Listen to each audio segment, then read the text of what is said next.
Hello friends, ഇന്ന് നമുക്കൊരു കണ്ണ് വരച്ച് പഠിച്ചാലോ? അപ്പോൾ ഈ വീഡിയോയിലേക്ക് പോകാലോ. ആദ്യം നമ്മൾ വരച്ച് 3 ഈക്വലായിട്ടുള്ള ഓവൽ ഷേപ്പ് വരയ്ക്കുക. അതിൻ്റെ ഉള്ളിൽ കണ്ണിന് ഷേപ്പാക്കി എടുക്കുക. ഈ 3 റൗണ്ട് ഇങ്ങനെ വരയ്ക്കാനുള്ള കാരണം കണ്ണിൻ്റെ ഫ്രണ്ടിൽ നിന്ന് നോക്കുന്നുള്ള അനാറ്റമി ഇങ്ങനെയാണ്. വലത്തെ കണ്ണ് വരച്ച ശേഷം ഇടത്തെ കണ്ണ് അതുപോലെ വരയ്ക്കുക. നമ്മളിത് വരക്കുന്നത് തികച്ചും ഒരു പെൻസിൽ മാത്രം വെച്ചാണ്, അതായത് ഒരു മെക്കാനിക്കൽ പെൻസിൽ മാത്രം വെച്ചാണ്.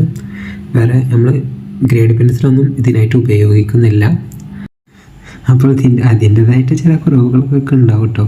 ഇതിൻ്റെ വരക്കാൻ അറിയുന്നവർക്ക് ഇതിൻ്റെ അടിപൊളിയായിട്ട് വരക്കാൻ കഴിയും. പുരുക ഷെയ്ഡ് ചെയ്യുന്ന രീതി കേട്ടോ അവിടെ മാർക്ക് ചെയ്തിരിക്കുന്നത്. അത് നമുക്ക് ഷെയ്ഡിലേക്ക് വരുമ്പോൾ പറയാം. അപ്പോൾ കണ്ണുകൾ വരയ്ക്കണ ഏകദേശം നമ്മൾ കഴിഞ്ഞിരിക്കുകയാണ്. ഇനി ഷെയ്ഡിങ് ആണ് ചെയ്യേണ്ടത്. അപ്പോൾ നമ്മൾ ഷെയ്ഡിങ് ചെയ്യുമ്പോൾ കൃഷ്ണമണിയിൽ നിന്ന് തുടങ്ങുക. കൃഷ്ണമണിയുടെ ഉള്ളിൽ നമുക്ക് ഡാർക്ക് കൊടുക്കുക. ഇരുവശത്തും നമ്മൾ ഒന്നുകൂടി ഡാർക്കാക്കി കൊടുത്ത് അതിൻ്റെ ഉള്ളിൽ വരുന്ന ഭാഗം ഒന്ന് ലൈറ്റായിട്ട് ഷെയ്ഡ് കൊടുക്കുക. പിന്നെ കൃഷ്ണമണിയുടെ ഉള്ളിലത്തെ ഭാഗം ഒന്നുകൂടി സ്മൂത്താക്കി കൊടുക്കുക. പിന്നെ അതിൽ ഒന്നുകൂടി വരുന്ന ഭാഗം ഒന്ന് കയറ്റിയിട്ടും ഇറക്കിയിട്ടും ആയിട്ട് അങ്ങനെ കൊടുക്കുമ്പോൾ ഒരു എഫക്റ്റ് വരും. അതായത് കൃഷ്ണമണിൻ്റെ ഉള്ളിലത്തെ ഭാഗം ഡീറ്റെയിൽ ആയിട്ടുള്ള വീഡിയോ വേണമെന്നുണ്ടെങ്കിൽ നിങ്ങൾ കമൻറ്റ് ചെയ്യേണ്ടി. ഞാൻ അതിനനുസരിച്ച് ചെറിയൊരു വീഡിയോ ആണ്, തുടക്കക്കാരൻ എന്ന നിലയിൽ ഞാൻ ചെയ്യുന്ന ഒരു ചെറിയ വീഡിയോ മാത്രമാണിത്. ഇനിയും അടിപൊളിയായിട്ടുള്ള വീഡിയോ നമ്മൾ ചെയ്യുന്നതായിരിക്കും.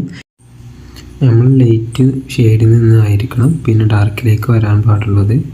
അപ്പോൾ ലൈറ്റായിട്ട് ഞാനിപ്പോൾ സ്മഡ്ജ് ആയിട്ട് ഉപയോഗിച്ചിട്ടുണ്ട്. ബഡ്സ് അത്ര പോരാ. ബഡ്സിൻ്റെ നല്ലത് കുഴപ്പമില്ല, തുടക്കക്കാരന് കുഴപ്പമില്ല. എന്നാലും ഒന്നും കൂടി ഒരു റിയലിസം കിട്ടണമെന്നുണ്ടെങ്കിൽ ബഡ്സിൻ്റെ ഏറ്റവും നല്ലതായിട്ട് എനിക്ക് തോന്നിക്കുന്നത് സ്മഡ്ജിയറാണ്. അത് നമുക്ക് കടയിൽ നിന്ന് വാങ്ങാൻ കിട്ടും.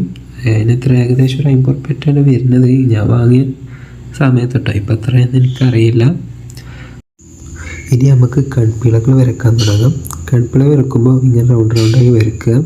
പിന്നെ ശേഷം രോമങ്ങൾ ആഡ് ചെയ്യുന്നതായിരിക്കും ഏറ്റവും നല്ലത്. അത് ഒന്നുകൂടി എഫക്റ്റ് ആയിരിക്കും, സുഖമായിരിക്കും. എന്താ വെച്ചാൽ മറ്റേ തുരുതുര നമ്മൾ വരയ്ക്കുമ്പോൾ ഒരു വൃത്തി കിട്ടൂല. വെറുതെ അവിടെ ഇവിടെ രോമങ്ങളായിട്ട് തോന്നുകയുള്ളൂ. പിന്നെ നമ്മൾ ഇനി പുരുകം വരക്കുമ്പോൾ തന്നെ ഇങ്ങനെ ചെയ്യുക. അതായത് ഒരു ഭാഗത്തുനിന്ന് തുടങ്ങിയിട്ട് പുരുകം ഇങ്ങനെ തുരുതുര ഒന്നായിട്ട് ഡാർക്ക് ചെയ്യിപ്പിക്കാതെ ഓരോ രോമങ്ങളായിട്ട് വരയ്ക്കാൻ ശ്രമിക്കുക. ചില രോമങ്ങൾ നമ്മൾ തെറിപ്പിച്ച് നിർത്തണം കേട്ടോ. അതായത് ചില രോമങ്ങൾ നമ്മൾ എടുത്ത് കാണിക്കുന്ന രീതി കാണിച്ചാൽ ഒന്നുകൂടി റിയലിസ്റ്റിക് ആയിട്ട് നമുക്ക് പുരികത്തെ തോന്നിപ്പിക്കാൻ കഴിയുന്നതായിരിക്കും. പിന്നെ അതുപോലെ പുരികം കിളർക്കുന്ന ഭാഗത്തുണ്ടാകുന്ന ഹോൾസ് ഉണ്ടാകുമല്ലേ, അതൊക്കെ ഒന്ന് മൈന്യൂട്ടായിട്ടുള്ള അങ്ങനത്തെ കാര്യങ്ങളൊക്കെ ഒന്ന് ആഡ് ചെയ്യുമ്പോൾ ഒന്നുകൂടി ചിത്രത്തെ ഒന്ന് നമ്മൾ ഭംഗി ആക്കുകയാണ് ചെയ്യുന്നത്. അപ്പോൾ അതൊക്കെ ഒന്ന് ശ്രദ്ധിച്ച് വരക്കുക. അപ്പോൾ പുരികത്തിനെ ഒന്നുകൂടി റിയലിസ്റ്റിക് ആക്കാൻ നമുക്ക് സാധിക്കുന്നതായിരിക്കും. ഇതുപോലെ മറ്റ് കണ്ണും നമുക്ക് ചെയ്യാം.